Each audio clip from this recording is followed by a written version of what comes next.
저는 최근 하나님께서 우리 교회에 인내에 대한 말씀을 허락하신 것이 얼마나 감사한지 몰라요. 지난 한 주간도 이 설교 대지를 기억하며 오래 참아야 한다, 무엇보다 마음을 굳건하게 해야 한다, 서로 원망하지 말아야 한다라는 그 설교 대지, 그것을 얼마나 많이 제 스스로 되뇌었는지 모릅니다. 특히 주중에 송출되는 우리 교회 쇼츠 영상도 큰 은혜가 되었어요. 우리 교회 예배를 위해서 우리 음향 영상팀, 찬양팀 너무 수고하고 있는데 우리 격려의 박수 한번 이렇게 격려해 주세요. 그 쇼츠 영상 그것도 저에게 큰 은혜가 되더라고요. 그래, 낙심만 안 하고 포기만 안 하면 때가 되면 반드시 거둘 수 있다. 할렐루야. 제가 그 말씀 생각하면서 또 그렇게 일주일 살아갔습니다.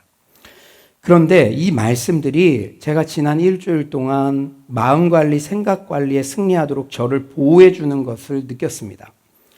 그런데 여러분께 솔직히 고백할 게 있어요. 목회자인 저도 인내를 위해서 이렇게 마음관리, 생각관리 하려고 몸부림치지만 인내와 오래 참음, 그거 참 만만치 않습니다. 여러분도 그렇게 느끼죠? 인내와 오래 참음이라는 거. 순간 방심하면 우리에게는 낙심, 중도, 포기 등의 마음이 또 스멀스멀 올라오게 돼요. 깜짝 놀라죠. 내 마음의 주인은 나 같은데 내가 그 마음을 열어준 적도 없는데 어느새 이런 것들이, 이 더러운 것들이 들어와서 중도, 포기, 낙심 막 이런 게 또 막 반나절 동안 나를 사로잡기도 하고 그럴 때가 있잖아요. 어쩌면 마음관리, 생각관리에 승리했다는 고백은 실패를 한 번도 안 했다는 게 아니라 실패했어도 결국은 다시 일어섰습니다 라고 고백하는 게 정직한 것 같습니다. 그런데 오늘 본문에서 인내를 승리하기 위한 최고의 방법을 야고보 사도가 소개하고 있어요. 그게 과연 무엇일까요? 여러분, 오늘 본문에 가장 많이 등장하는 단어가 뭐죠? 맞습니다. 기도입니다. 인내를 승리하기 위한 최고의 방법 뭐라고요? 기도. 오늘 설교의 부제는 기도하면 인내한다입니다. 기도하면 인내한다. 기도 안 하면 인내 못하는 거죠. 기도하면 인내해요. 우리 기도가 얼마나 많이 쓰였는지 13절 그는 기도할 것이요, 14절 그를 위하여 기도할지니라, 15절 믿음의 기도는 병든 자를 구원하리니, 16절 서로 기도하라, 17절 간절히 기도한즉, 18절 다시 기도하니. 제가 처음인 것 같아요. 성경 본문을 정했는데 설교 본문 중에 모든 절에 똑같은 단어가 반복된 적은 처음인 것 같은데 모든 절에 지금 기도라는 단어가 다 등장합니다. 그만큼 기도 승리가 곧 인내 승리라는 것이죠. 저희 집에는 개인 기도실이 있어요. 방이 따로 있는 게 아니라 발코니에 제가 의자를 하나 갖다 놓았습니다. 온라인 새벽 기도를 인도하는데 여러분들 상황을 제가 많이 이해하게 되었어요. 집에 구별된 장소가 없으니까 이게 기도가 쉽지 않더라고요. 그래서 발코니 기도실을 만들었는데 그곳에서 기도할 때 기도의 맛이 진짜 쏠쏠합니다. 지난 금요일 아침에는 발코니 기도실에서 기도하는데 그날은 기도 끝나고 바로 일어나는 게 아니라 좀 머물고 싶더라고요. 내가 늘 아뢰기만 했는데 좀 듣고 싶더라고요. 그런데 이렇게 눈을 뜨고 고개를 들어보니 제 앞에 성구 말씀 액자가 걸려 있다는 것을 그날 거의 처음으로 인식했습니다. 여러분 그런 거 있죠. 그가 내 이름으로 불러주었을 때 비로소 뭐 꽃이 되었단가? 그러니까 인식했을 때 이렇게 그게 원래부터 있었지만 없었던 거죠. 그날 내가 딱 그게 눈에 들어오고 인식이 되는 거예요. 수개월 전부터 그곳에 그 말씀 성구는 있었지만 그날 거의 처음으로 그 말씀을 눈여겨보게 되었습니다. 그 말씀이 뭔지 아세요? 나의 힘이 되신 여호와여, 내가 주님을 사랑하나이다. 순간 그 말씀이 얼마나 큰 힘과 위로가 되는지, 왜 기도 승리가 곧 인내 승리인지 확 와닿더라고요. 그런데 우리에게 언제 인내가 가장 필요할까요? 고난당할 때죠. 고난당할 때 인내가 가장 많이 필요합니다. 그래서 야고보 사도는 13절 상반절에 이렇게 권고하시죠. 여러분 13절 우리 다 같이 한번 저 노란 부분 한번 다 같이 한번 읽어볼까요? 시작. 너희 중에 고난당하는 자가 있느냐? 그는 기도할 것이요 즐거워하는. 네. 아멘. 네, 그래요. 기도 언제? 고난당할 때. 그러니까 내가 지금 고난 중에 있다고 생각하시는 분 있습니까? 그러면은 자연스럽게 뭐 해야 된대요? 그러니까 이건 같이 가는 거죠. 내가 고난당한다고 말은 하는데 기도가 없어. 그러니까 성경에 같이 가는 거, 자연스럽게 연결되는 거, 이런 걸 잘 봐야 되죠. 이게 우리가 사는 방법이니까. 고난당할 때 기도한다고 그렇다고 하나님께서 즉각적으로 고난을 끝내신다는 뜻이 결코 아니에요. 우리가 기도만 하면, 제가 금요일 날 발코니 기도했을 때 기도하고 나니까 상황이 그냥 아니었어요. 상황은 그대로였어요. 그러나 나의 힘이 되신 여호와요. 그러니까 하나님께서는 모든 고난에 대해서 기도만 하면 즉각적으로 해결해 주신다고 어디도 약속하신 적이 없었어요. 그러나 우리가 기도할 때 인내와 끈기를 주시겠다고 약속하십니다. 저의 발코니 기도의 예처럼 기도하다 보니 나의 힘이 되신 여호와의 성품을 깨닫게 되고 상황은 그대로더라도 그렇게 하루 또 버티고 견디는 힘을 얻게 되는 것입니다. 사랑하는 성도님들, 그렇다면 이렇게 중요한 기도가 왜 중요한지 알아요? 지금 야고보서가 제가 여러분 너무 심각할까 봐 자주 반복하진 않는데 야고보서는요, 너 참 신자인지 아닌지 스스로를 돌아봐라. 구원받은 참 신자라면 마땅히 이런 열매가 나타나는데, 구원받은 참 신자라면 마땅히 인내의 열매가 나타나는데, 그리고 인내의 가장 비법은 기도하면 인내하게 되는데, 그러니까 지금 야고보 사도는 너 참 신자 맞다면 기도 당연히 하게 돼 있어. 기도 너무 중요한 거야. 여러분들, 이게 너무 중요한 질문이에요, 지금. 그러면 이렇게 중요한 기도, 과연 우리는 어떻게 해야 될까요? 어떻게? 특히 고난당할 때, 병들었을 때 우리는 어떻게 기도해야 될까요?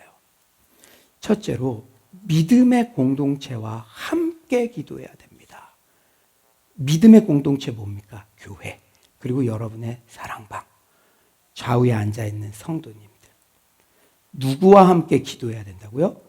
믿음의 공동체와. 특히 내가 지금 여러분들 중에도 지금 표정으로, 눈빛으로, 또 언어로 저 힘들어요 이렇게 하시는 분들 있죠? 믿음의 공동체와 함께 기도해 보세요.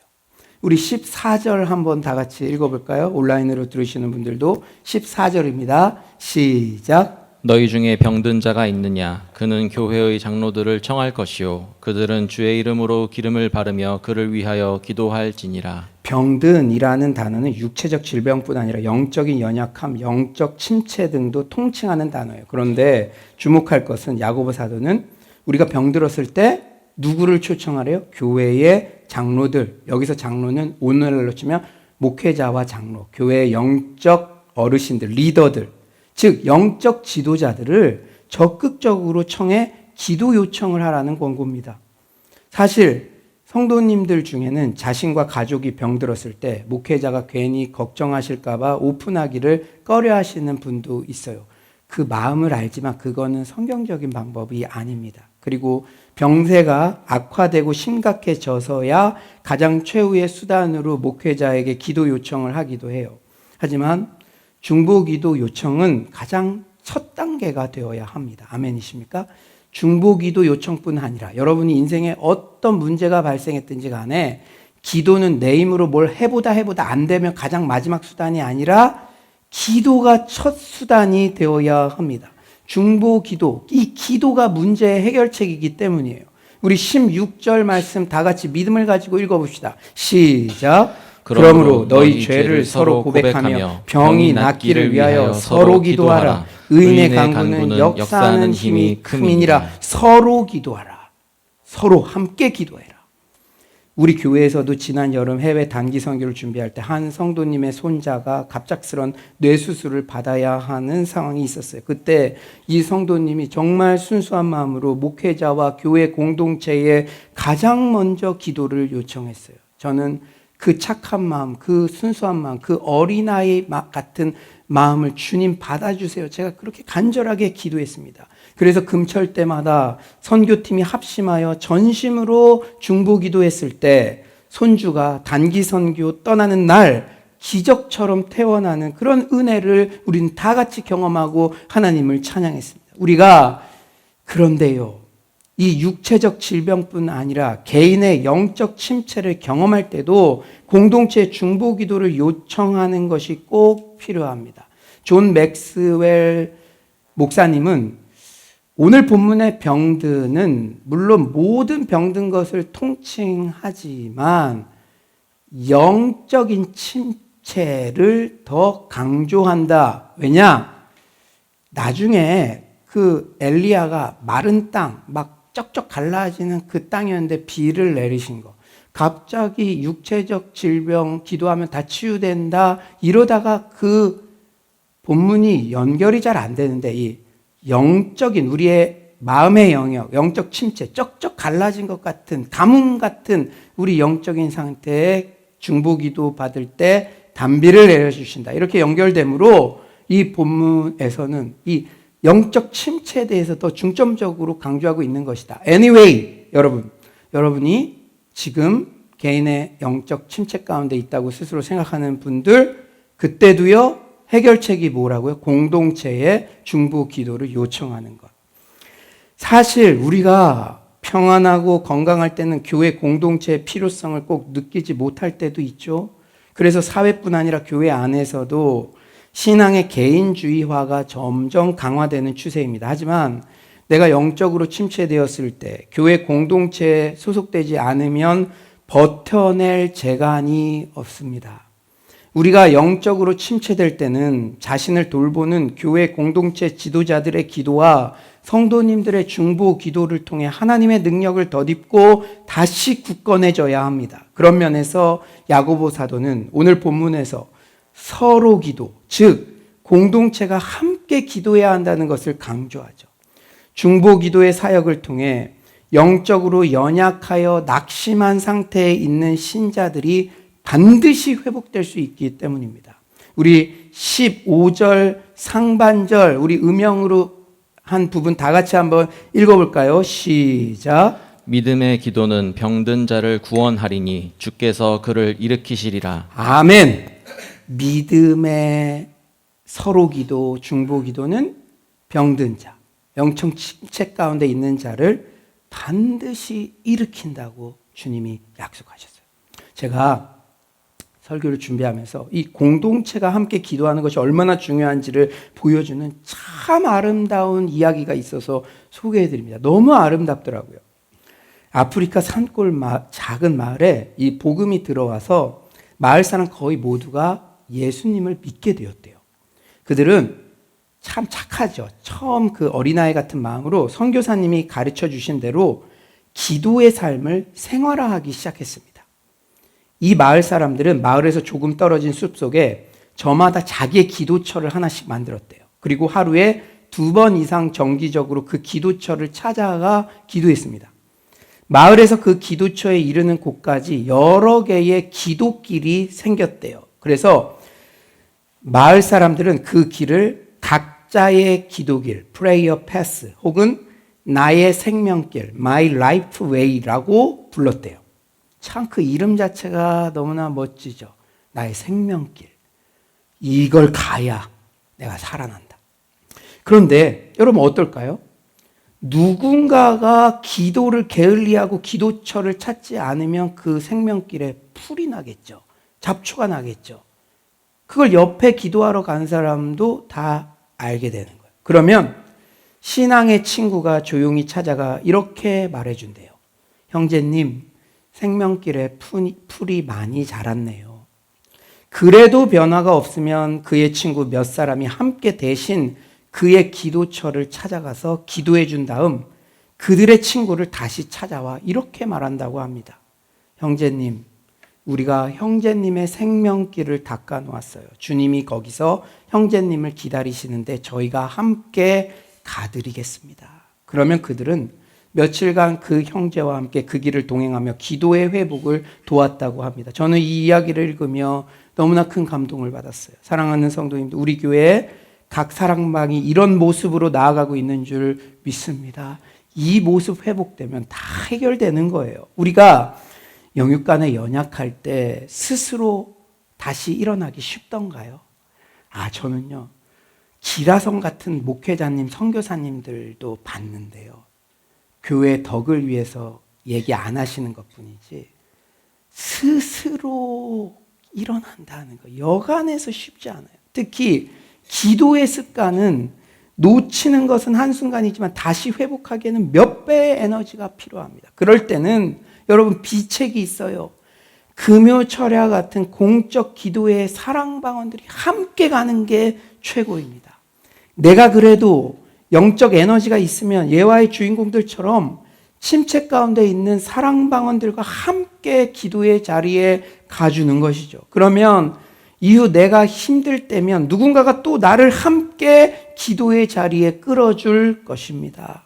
지금 파주 오산리 기도원에서는 40일 24시간 기도회가 한참 진행 중이죠. 저희는 추수감사 주일날 오순절 그 풍성한 그 감사를 고백하는 표현으로 1시 반에 다 오산리로 출발해서 3시부터 우리 로그인 워시팀이 1시간 반 동안 그 예배를 인도합니다. 그래요. 지금 한참 진행 중인데, 그런데 여러분 금요철야 때 오신 분들은 만나보셨겠지만 연세 80세의 저의 멘토 선교사님이 지난 한 주 그곳에서 완주하셨어요. 40일 24시간 첫 주를. 사실 제가요, 선교사님 건강이 걱정이 되어서 주중에 오살리에 갔습니다. 여러분 좀 부끄럽지만 여차하면 모시고 내려오려고, 건강이 안 좋으시다고 하면. 그런데 얼마나 영육간에 강건하시든지 기도가 술술 나온다고 행복해 하시더라고요. 다음 주는 로자 목회자 그 섬김 때문에 그러시다가 다음 주, 다다음 주 또 올라오셔서 기도하신대요. 그리고 정직하게 고백하시더라고요. 코로나 3년 동안 정말 다른 할 일이 없으니 기도에만 전념해야겠다고 결심했는데 그게 선교사인 나도 내내 안 되더라. 저한테 솔직하게 말씀해요. 그런데 이렇게 함께 기도하고 예배하는 프로그램이 있으니 너무 좋다고 하셨어요. 그리고 저한테 비법을 알려줬어요. 우연아, 너도 목회하면서 기도조차 나오지 않는 힘들 때가 오는데 그때는 한 명을 붙잡아야 된다. 나도 영적으로 침체됐을 때 다시 일어날 때 무조건 한 명을 붙잡는다. 그게 우리 장모님입니다. 우리 장모님 항상 비서처럼 그 옆에서 그 시간들을 지켜주시는. 그런데 그때 같이 할 수 있다는 것이죠. 그게 지혜죠. 그게 지혜. 사랑하는 성도님들, 우리가 영육간에 연약함 가운데 있을 때 서로 함께 기도의 자리로 이끌어주고 공동체가 함께 기도하여 회복과 치유의 은혜를 모두 경험하는 서울로의 모든 성도님들 되시기를 간절히 축원합니다. 이번 주 목요일도 좋은 기회잖아요. 열린 예배 형태로. 그래서 여러분들 함께 어떻게든 예배에 모여서 회복되는 은혜 누리시길 간절히 축원합니다. 두 번째로는요, 치유를 위해서 기도하면서 의료적 처방도 함께 병행해야 합니다. 우리 14절 하반절, 우리 다시 한번 읽어볼까요? 14절 하반절 음영 부분 시작. 그들은 주의 이름으로 기름을 바르며 그를 위하여 기도할지니라. 아멘. 성경에서 기름을 바르는 것은 종교적 행위 및 의료적 행위를 말해요. 그런데 이 본문에서는 의료적 행위를 나타냅니다. 선한 사마리아인이 강도 맞은 이웃에게 포도주로 상처를 소독했고 기름을 발라서 상처를 완화시키고 보호했듯이 이 본문에서는 그러니까 장로들이 가서 중보기도도 하지만 기름도 발라라. 의학적. 여러분들이 아플 때 물론 기도가 최우선이지만 감기 걸렸을 때는 약을 먹듯이 그것도 터부시하지 말아라. 사랑하는 여러분, 기도와 기름 부음을 모두 사용하라는 말은 야고보가 결코 기도와 의술이 상출된다고 보지 않는다는 것입니다. 어떤 이단 종파는 모든 질병을 귀신의 짓이라고 단정짓고 병원도 가지 말라고 종용하는데 그로 인해 애꿎은 성도가 사망하는 등 심각한 문제를 야기시키죠.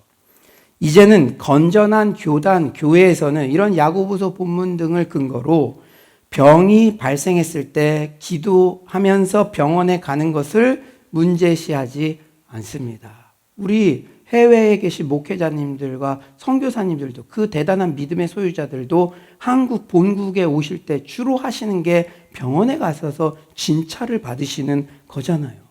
그런데 여러분 오늘 조금 민감한 얘기 한번 나누고 싶어요. 아직도 정신적 질병에 대해서는 이중잣대를 적용하는 경우도 남아있는 게 불편한 진실이에요. 코로나 이후 우울증, 공황장애 등 정신적 질병이 급증했는데 크리스천도 결코 예외는 아니에요. 그럴 때 내가 신앙인인데 어떻게 우울증에 걸릴 수 있지? 자신을 자책하면 병만 키우는 것입니다. 여러분, 제가요 딱 하나 심플하게 기준 정해드릴게요. 여러분들이 일주일 이상을 불면 잠을 못 잔다. 그러면 약의 도움을 받아야 돼요. 수면 유도제 같은 거. 일단 잠이 보장이 돼야 거기서 힘이 생기는 것입니다. 여러분 누군가에게 꼭 필요할 것 같아서 제가 이 말씀 전합니다. 제가 전한 거니까 여러분 죄책감에 터부시하지 말고 내가 일주일 이상을 밤에 한숨도 못 잔다. 그러면 수면 유도제 같은 도움을 받아야 돼요. 여러분 제가 얼마 전 경기도의 1000명대 중견교회를 담임하시다가 비신자 전도를 위해 호를 다니신 부산으로 내려와 낮은 울타리 교회를 개척하신 강신욱 목사님의 대화로 푸는 전도서라는 신간 소개 인터뷰 영상을 본 적이 있어요. 그런데 놀라운 것은 여러분 진짜 놀랐어요. 여러분 놀라지 마세요. 강 목사님께서 예전에 중견교회를 담임하실 때 심각한 공황장애를 앓으셨다고 담담히 고백하시더라고요. 자신이 공황장애가 온 이유를 생각해 보니 자신이 목표를 정해놓고 그 목표대로 되지 않을 때 심각한 스트레스를 받고 그게 계속 교회는 성장해서 500명, 1000명 건축도 하고 그러는데 매주마다 그게 누적이 되니까 이래서 끊어졌구나. 뭐 하나가 끊어졌구나. 그러면서 지금 가장 큰 깨달음은 믿음의 본질을 깨달았대요. 그것은 지금은 잘 될 때나 안 될 때나 범사의 하나님을 인정하는 태도가 바로 믿음이라는 깨달음을 얻고 자기의 마음의 평안을 누리신다고 합니다. 인터뷰하시던 그 규장 대표님이 공황장애 10년 대선배 최초 커밍아웃 목사님으로서 공황장애 치료 꿀팁을 전해달라고. 이게 너무 민감하니까 더 이렇게 분위기를 이렇게 밝게 이렇게 하시는 것 같더라고요. 그런데 꼭 필요할 것 같다고. 사전에 동의를 구했대요. 근데 거의 최초의 커밍아웃 같아요. 10년 공황장애 목사님. 그것도 1000명대 중견교회. 그래서 꿀팁. 공황장애를 목사님께서 치유된 꿀팁을 전해주세요. 그러니까 목사도 공황장애가 걸릴 수 있다는 사실이 지금 공황장애로 극심한 고통을 받고 있는 누군가에게는 위로가 되었으면 좋겠습니다. 라고 전하시면서 공황장애가 걸리면 물론 기도도 하지만 감기 걸리면 병원 찾아 감기약 조제하듯이 공황장애도 꼭 자신에게 맞는 병원 약물 치료를 병행해 주세요. 그렇게 권고하시더라고요. 물론 우리의 육체적, 정신적 질병의 근원적인 치료는 하나님께서 해주십니다. 14절에 주의 이름으로 기도한다는 것은 하나님의 뜻에 따라 기도한다는 뜻이죠.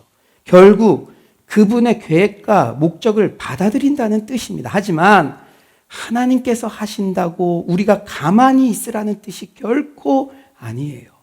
기도는 책임을 결코 대체하지 않습니다. 기도는 지적 활동을 결코 배제하지 않습니다.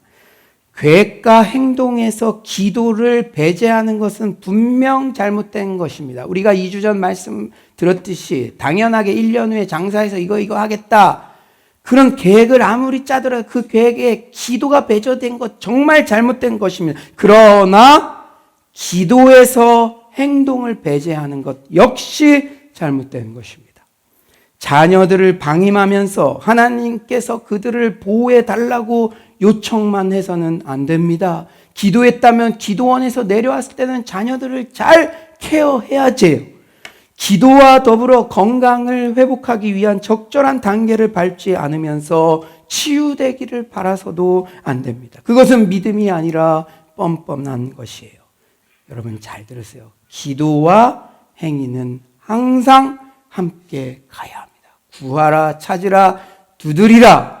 구했으면 찾아다니기도 해야 됩니다. 끝까지 응답받을 때까지 구했으면, 내가 기도했으면 그것에 맞는, 내가 자녀를 더 사랑하고 잘 보살피게 해주세요 기도했으면, 기도원 가서 기도했으면, 그 전날까지 아침을 안 차려줬으면 아침을 차려줘야 되고, 그 전날까지 아이 학교 가는데도 안 일어났으면 일어나려고 노력해야 되고, 사랑하는 여러분, 기도와 행위는 항상 함께 가야 한다는 것을 잊지 마시기 바랍니다. 세 번째로, 연약해도 기도할 수 있다는 사실을 신뢰해야 됩니다. 여러분, 연약해도 기도할 수 있습니다. 아멘이십니까? 하나님은 우리가 언제 어디서나 있는 모습 그대로 나오라고 초청하세요. 야고보 사도는 17, 18절에서 기도의 용사 엘리야를 실제 샘플로 제시하죠. 우리 17에서 18절 다 같이 한번 읽어볼까요? 17에서 18절 시작. 엘리야는 우리와 성정이 같은 사람이로되 그가 비가 오지 않기를 간절히 기도한즉 3년 6개월 동안 땅에 비가 오지 아니하고 다시 기도하니 하늘이 비를 주고 땅이 열매를 맺었느니라. 아멘. 우리는 흔히 간절히 기도하니 3년 6개월 동안이나 비가 오지 않다가 다시 기도하니 비를 오게 했다, 이런 내용을 들으면 그래, 엘리야니까 가능하지, 바울이니까 가능하지, 넘사벽이니까 가능하지, 그 목사님이니까 가능하지, 그러면서 책을 그냥 덮어버리기도 하고 그냥 자유함을 누리기도 하고, 아니면 어떤 분들은 영적인 열등감에 빠지기도 하죠. 절망하기도 하죠. 그분이니까 가능하지. 하지만 야고보 사도가 엘리야 선지자를 묘사하는 한 문장의 문구가 우리에게 소망을 줘요. 우리에게 위로를 줍니다. 그게 뭡니까? 우리와 성정이 같은 사람이로되. 여러분 성격 좀 괴팍해요? 엘리야가 똑같았대요. 여러분 끈기가 없어요? 엘리야가 똑같았대요. 보통 때는. 그래요. 성경 읽어보면 엘리야는 실제 변덕스러우며 불완전한 모습을 보이곤 했습니다. 그러니까 제가 오늘까지 이렇게 설교 막 하다가 내일 아침에 새벽 기도, 기자회견, 저 죽을 것 같아요. 뭐 이러면은, 저분 왜 저렇게 바뀌어? 엘리야가 그랬다는 거예요, 엘리야가. 그는 갈멜산에서 바알과 아세라 숭배자들 850대 1의 영적 전투에서 승리해 놓고도 얼마 못 가 이세벨 여인 한 명의 협박에 낙담하여 로뎀나무 아래에서 저 죽고 싶어요, 제 생명 거두어 가세요. 여러분, 이렇게 심한 격차 보이는 사람 아마 여러분들 없을 텐데 엘리야가 그랬다는 거예요. 저는요, 여러분들한테 감사한 게 여러분들 매너가 좋으세요. 그러니까 제가 걱정할까 봐 얘기 안 하세요. 이렇게 하루아침에 막 변덕이 들긋듯해도 3일은 가요. 3일은. 근데 이 엘리야는요, 그렇게 하고도 하나님께 나 생명 거둬가 주세요 이러고 있어요. 그런데 오늘 본문의 주인공, 그럼에도 결국 엘리야는 용서받고 하나님께서 주신 은혜로 회복되어 귀한 사명을 감당하고 기적적인 기도 응답도 경험하였습니다. 우리와 성정이 같은 사람이로되 우리도 될 수 있는 줄 믿습니다. 우리 또한 아무리 연약해도 하나님께서 우리의 기도를 내치지 않으세요. 우리가 영육간에 병들어서 기도할 힘조차 없고 외마디 한숨만 내쉬어도 그것을 하나님은 기도로 받아주십니다. 아까 인터뷰 때 강신욱 목사님이 공황장애가 극심했을 때 이 여진구 대표가 혹시 어떻게 기도했는지, 그때 붙잡은 말씀이 무엇이었는지 이렇게 질문을 하더라고요. 그랬더니 강신욱 목사님이 아이고 하면서 이렇게 웃으시는데 그 웃음이 묘했어요. 근데 그 다음 이야기를 들으니 알겠더라고요. 우문현답. 대표님, 그때는요, 한 줄이라도 기도를 할 수 있다면, 한 장이라도 말씀을 볼 수 있다면, 그건 아직 심각한 공황 상태가 아니라는 거예요. 그거는 경험 못 해본 거예요. 저는 목사이지만 단 한 줄의 기도도 한 장의 성경도 읽지 못했습니다. 그저 예수님, 예수님, 예수님, 예수님 외마디 탄식만 했을 뿐입니다. 그런데 여러분, 하나님의 말씀은 살아있어요. 놀라운 말씀, 하나님의 말씀, 능력이 있어요. 여러분 그 말씀 기억하나요? 주의 이름을 부르는 자는 구원을 얻으리라. 진짜 강신우 목사님은 이 말씀대로 주의 이름만 불렀는데, 예수님만 불렀는데 치유된 것이죠. 예수님이라는 그 외마디 탄식만으로도 그것을 하나님께서는 기도로 들으시고 저를 회복시켜 주셨습니다. 그렇게 고백하시더라고요.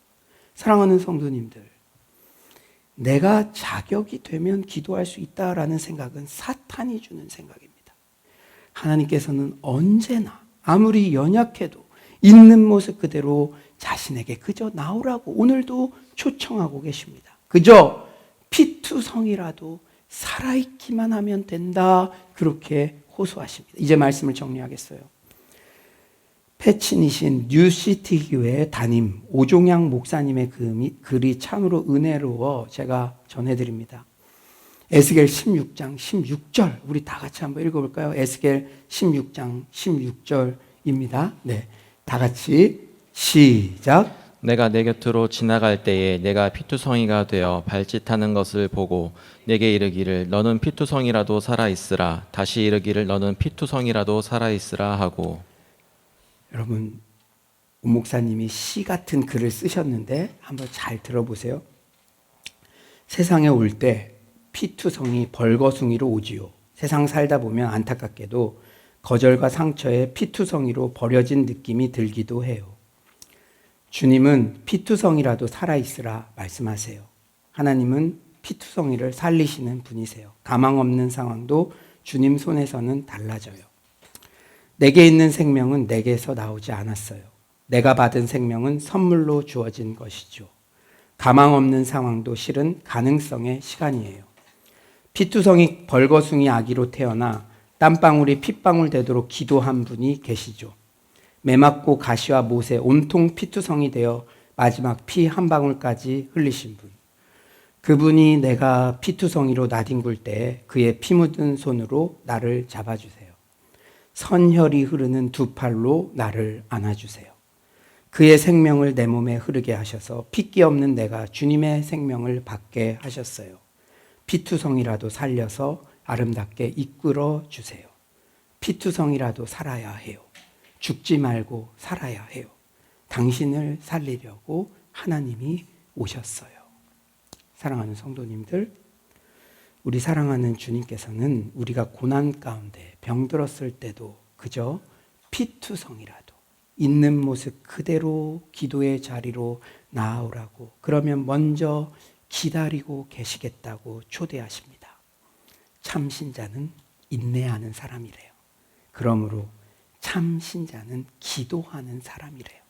고난의 때, 영육간에 연약할 때 주님의 피를 함께 나눈 교회 공동체와 함께 기도하며 약도 좀 먹고, 주님이 아세요. 여러분 약 조금 그런 마음 주님 아시는데 오늘 이 말씀 들으셨으니 기도하며 약도 좀 먹고, 기도하며 행동의 책임도 소홀히 하지 않으며 온전한 회복과 치유를 경험하는 서울의 모든 성도님들 되시기를 간절히 축원합니다.